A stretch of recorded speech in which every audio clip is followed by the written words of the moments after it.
మనం ఇప్పుడే చూసుకున్నట్లయితే ఏపీలో పాపం పింఛన్ అందక అవ్వ అంటే పొందక అవ్వ అయితే చనిపోవడం జరిగింది.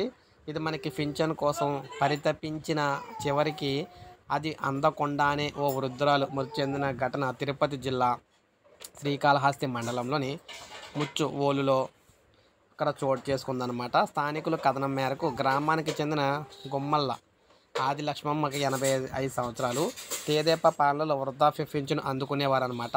వైకాపా అధికారంలోకి రాగానే తెదేపా సానుభూతి పరులు అని చెప్పేసి వేరు పేరిట పింఛన్ అయితే తొలగించారు. అప్పటి నుంచి తమకు న్యాయం చేయాలని పలుమార్లు అధికారులకైతే విన్నవించుకున్నా కూడా ప్రయోజనం లేకుండా పోయింది. ఇటీవల ముచ్చువోలులో ప్రచారం నిర్వహించిన తెదేపా నేతలకు ఆదిలక్ష్మమ్మ పింఛను కోసం విన్నవించుకోవడంతో అధికారంలోకి రాగానే న్యాయం చేస్తామని హామీ ఇచ్చారు.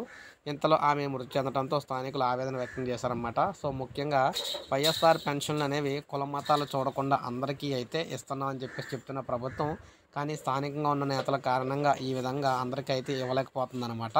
సో ఈ విధంగా మొత్తంగా పెన్షన్ తీసేశారు.